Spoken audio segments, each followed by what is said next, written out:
Welcome back to my channel Pinki Pal. চলে আসলাম আবার তোমাদের সাথে নিউ ব্লগ নিয়ে। সবার প্রথমে বলি গুড মর্নিং।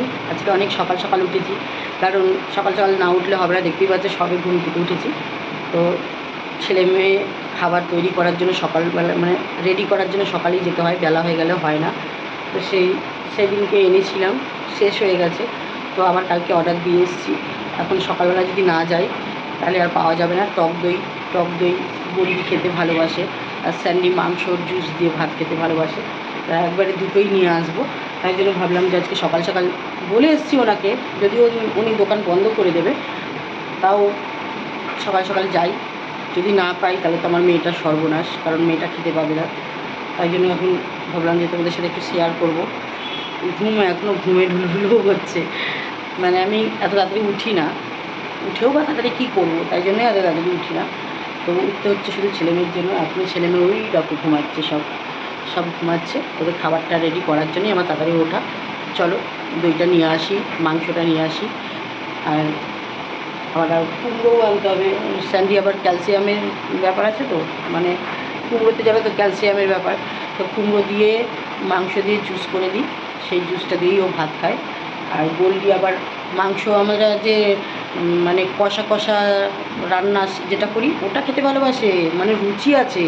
আর ভাতটা কিন্তু আবার মাংসের জুস দিয়ে খাবে না, ভাতটা খাবে ও দই দিয়ে, টক দই দিয়ে। তো তার জন্য ওর জন্য টক দই দুটো করে আনা থাকে, মানে দুটো করে বলতে 2 কেজি, 1 কেজি করে প্যাকেট, 2 কেজি আনা থাকে। 2 কেজি অর্ডার সেদিনকে দিয়েছিলাম, এতদিন চললো। আবারও অর্ডার দিয়ে এসেছি, এখন যাচ্ছি আনতে। চলে যাওয়া যায়। ওদের খাবার নিয়ে আসলাম, মানে খাবার বলতে মাংসটা পাওয়া যায়নি এখনও পর্যন্ত, যাবোই, বেরোবো এখন আবার। দইটা নিয়ে আসলাম। আর স্যান্ডির তো খুবই শরীর খারাপ, দেখতেই পাচ্ছ, মানে ওঠার ক্ষমতা নেই। ওষুধ চলছে, ডাক্তার যা যা বলছে সেই ওষুধ খাওয়াচ্ছি। মানে মুখটা তুলে চেঁচাতে পারছে, কিন্তু শরীরটা মানে পেছন দিকটা ওর ওঠানোর মতন ক্ষমতা নেই। এখন সকাল 11:30 বাজে, এখনও পর্যন্ত সকালে যে উঠে ডাকে টয়লেট করে সেটাও মানে করেনি এখনও পর্যন্ত। জানি না, ভগবান জানে কী আছে কপালে। তো আমি ডাক্তারকে ফোন করলাম।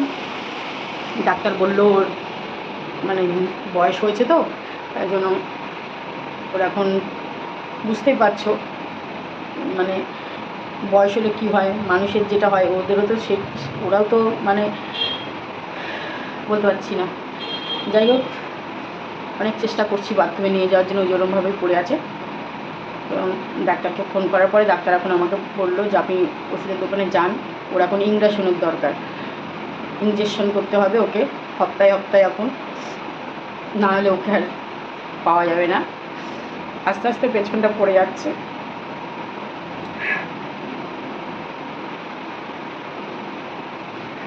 স্যান্ডেল আমি খুব ভালোবাসি, জানি না কপালে কী আছে। গোল্ডি এখনও অতটা কিছু বোঝে না, মানে সেই বোধটা ওর এখনও হয়নি, কিন্তু স্যান্ডি পুরো মা ভক্ত প্রাণ। আর সত্যি কথা বলতে আমি স্যান্ডিকে যতটা ভালোবাসি, এখন এও পশু, এ অতটা বোঝে না বলে তাই, কিন্তু ওকে আমি খুব চোখে হারাই।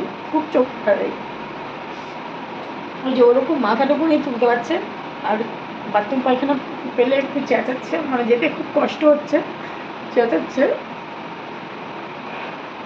জানি না, ঠাকুর জানে। এখন সন্তানের মতন তো লালন পালন করেছি, চেষ্টাও তো করে যাচ্ছি।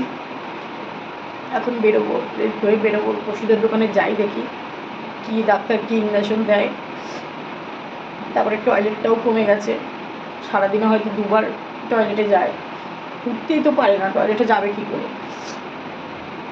গিয়ে ইঞ্জেকশনটা, ডাক্তার তো দূর থেকে ইঞ্জেকশন করতে আসতে পারছে না, ডাক্তারের নিজস্ব অনেক কাজ রয়েছে। উনি বললো আমাকে ওষুধের দোকানে গিয়ে ফোন করুন, আমি ইঞ্জেকশন বলে দিচ্ছি, ওকে সপ্তাহে ইঞ্জেকশন করতে হবে, না হলে ওর পজিশন খারাপ হয়ে যাবে। তো আমি এখন রেডি হয়ে যাচ্ছি, কিন্তু ইঞ্জেকশন দেওয়ার জন্য আমাদের ওষুধের দোকানে ওরা খুব ভয় পায়, ওরা দিতে চায় না। তার জন্য আমি অনেক জায়গায় ফোন করছি যাতে ইঞ্জেকশনটা এসে দিয়ে যায়। জানি না সেটাকে সুস্থ কতটা করে তুলতে পারবো, তোমরা ঠাকুরের কাছে কামনা করো। জানি 12 বছর 14 বছর হলে এদের আর রাখা যায় না, তো 12 বছর থেকে 13 বছর তো হয়ে গেল বয়স, বুঝতে পারছো কীরকম বয়স হয়েছে। গুনতি হিসাবে 60-70 বছর তো বয়স হয়েই গেল। কিন্তু একটা পশু বা মানুষ যাকেই বলো, ছোটোর থেকে আগলে রাখার পরে না এই সময়টা খুব কষ্ট হয়। এই যে সকাল থেকে ডাকছি বাথরুমে যাওয়ার জন্য, তোলার জন্য অনেক চেষ্টা করছি, পাচ্ছি না। ওষুধটা দেখো, তোমাদের তো কালকেও রাতে দেখালাম, টাইমে টাইমে ওষুধ খাওয়াই, টাইমে টাইমে খাবার খাওয়াই, সব ট্রিটমেন্টটাই আমি করি, কারণ আমি সত্যি ওদের ভীষণ ভালোবাসি। আর ওরা একটা মায়ায় পড়ে গেছে। এখন দেখি ইঞ্জেকশনটা দিয়ে কী করা যায়। আর টয়লেটটার জন্য ট্যাবলেট দেবে, সেটাও যাতে টয়লেটটাও করে। যে হারে ও মিনিটে মিনিটে নিজেই বাইরে বেরিয়ে যেত, গেট খোলা পেলেই চলে যেত, সেটা করছে না। গেট খোলা থাকলেও যেতে পারছে না, উঠতেই পারছে না, ওই যে ওরকমভাবে পড়ে আছে, খাটে উঠে শোয় না। ঠাকুরকে ডাকি, বা তোমরা যারা স্যান্ডিকে গোল্ডিকে ভালোবাসো কামনা করো যাতে স্যান্ডি তাতেই শুরু হয়ে যায়। ওই দেখো, ওই দেখো ঘুরছে, দেখো ওরমভাবে ঘুরছে। কামনা করো যাতে ইঞ্জেকশনটা দেওয়ার পরেও সুস্থ হয়ে যায়। আমি ইঞ্জেকশন দেওয়ার চেষ্টা করছি। এই যে এখন বেরোবো, বেরিয়ে ইঞ্জেকশনটা নিয়ে আসবো। নিয়ে আসার পরে এবার ডাক্তার খুঁজে বেড়াতে হবে যে কে এসে ইঞ্জেকশনটা দেবে, কারণ ইঞ্জেকশন তো আমি দিতে পারবো না, আর ডাক্তার অত দূর থেকে এসে দিতে পারবে না। দেখছি, চেষ্টা করছি, অনেক জায়গায় ফোন করেছি, যদি পেয়ে যাই ইঞ্জেকশনটা চালু করে দেবো। ভিডিওটা আর তেমন করছি না, জাস্ট একটু স্যান্ডির ব্যাপারে তোমাদের জানানো ছিল যে স্যান্ডি খুব অসুস্থ। কারণ দেখো, এদের নিয়েই আমার জীবন, এদের নিয়ে। আর ওইদিকে মেয়েকে হাসি খুশি দেখা, মেয়ের ফ্যামিলিকে একসাথে ঘুরছে বেড়াচ্ছে, আনন্দ দেখা, এটাই হচ্ছে আমার জীবন। আমি শেষ জীবনে এইটুকুই চাই, আনন্দ নিয়েই শেষ জীবনটা কাটাতে চাই। আমি কোনো অশান্তি বা কোনো ঝুট ঝামেলার পেছনে আমি আর যেতে চাই না। আর সত্যি কথা বলতে, এই দুটোকে কত ছোটো থেকে আনা হয়েছে, এমনি হাতে করে নিয়ে এসছে। আমি জানি, সবসময় জানি স্যান্ডিকে বেশি দিন আমি ধরে রাখতে পারবো না, কারণ ওর যা পজিশন, ওর দুদিন পর পরই ও যা ভোগে। দেখো, সবাই দেখে খালাস, ঠিক আছে, ট্রিটমেন্ট করতে হয় আমার। আমি তো বুঝি, আমি তো সারাক্ষণ ওদের সময় দিই, আমি বুঝি ওর ওর কষ্টটা। যার যার কষ্ট শেষে বোঝে। হয়তো পশু, ওর কষ্টও বুঝতে পারছে, বলতে পারছে না, কিন্তু ওর কষ্টটা ফিল আমি করতে পারছি যে ও কী হচ্ছে। তো আর বেশি দেরি করা যাবে না, আমি বেরোচ্ছি, বেরিয়ে ইঞ্জেকশনটা নিয়ে আসি, তারপরে চেষ্টা করি কীভাবে দেওয়া যায়। কেন এতটা বেলা হয়ে গেছে, এখনও টয়লেটে যায়নি, বেরোতেই পারছে না, তো সে টয়লেটে যাবে কী করে। ওনারা অনেক চেষ্টা করেছি সকাল থেকে। আমি সকালবেলায় চেষ্টা করেই তবে আমি ওদের খাবার জোগাড় করতে গেছিলাম। তারপরে খাবার নিয়ে এসেও আবার চেষ্টা করালাম। তারপরে চেষ্টা করলাম যে আগে খাওয়াই, একটু ওষুধ খাওয়াই, তারপরে যদি পায়ে জোর পায় বা গায়ে জোর পায় তাহলে উঠবে। খাবার খাওয়ালাম, ওষুধ খাওয়ালাম, তাতেও উঠছে না। তারপরে আমি ডাক্তারকে ফোন করলাম যে এই ব্যাপার কী হয়েছে। তখন ডাক্তার বলল, বয়স হয়েছে, তোর পেছনটা পড়ে যাওয়ার মতন হয়ে এসছে, ওকে এখন রীতিমতন ইঞ্জেকশন দিতে হবে, ওষুধে কাজ হবে না, ইঞ্জেকশন চালাতে হবে। তো এখন চলো, আমি এখন ওষুধের দোকানে যাই, ইঞ্জেকশনগুলো কিনে নিয়ে আসি, নিয়ে এসে ইঞ্জেকশন দেওয়ার ব্যবস্থা করি। আর তোমরা শুধু একটু কামনা করো আমার স্যান্ডিটা যেন সুস্থ হয়ে যায়।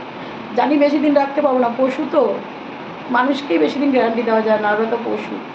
তবু ছেলেমেয়ের মতন আগলে রেখেছি, তো কষ্ট হয়, কষ্ট হবে, প্রচুর কষ্ট হবে, কারণ ওকে আমি ভীষণ ভালোবাসি, ভীষণ ভালোবাসি ওকে আমি।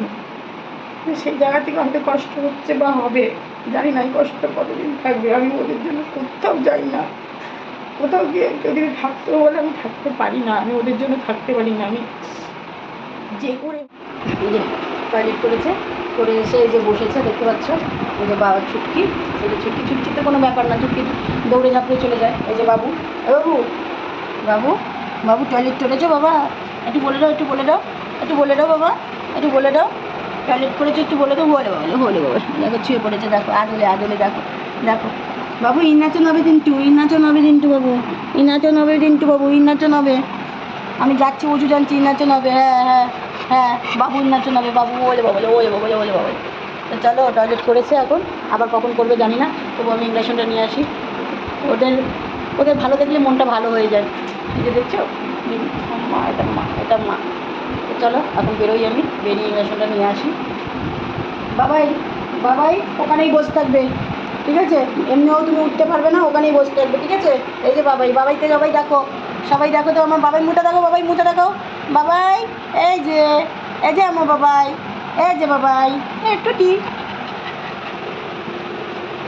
দেখো তো কেরম ঘুরছে, দেখো এরমভাবে শুধু ঘোরে, বুঝতে পারে না। হ্যাঁ হ্যাঁ, আর উঠতে না পারলে এরকম চেঁচায়, ঠিক আছে। আচ্ছা যাবে, আচ্ছা আচ্ছা আচ্ছা আচ্ছা তুমি বসো উঠতে হবে না। চলো এখন নিয়ে আসি, যাওয়া যাক। ভিডিওটা এটুকুই ছিল, জাস্ট ওদের একটু শেয়ার করার, ওর শরীর খারাপটা শেয়ার করার জন্য ছিল। কারণ আমি এত কষ্ট পাচ্ছি, তোমরাও তো ভালোবাসো, তোমরা দেখো স্যান্ডির কী অবস্থা, সেই জন্যই তোমাদেরকে শেয়ার করলাম। চলো টাটা।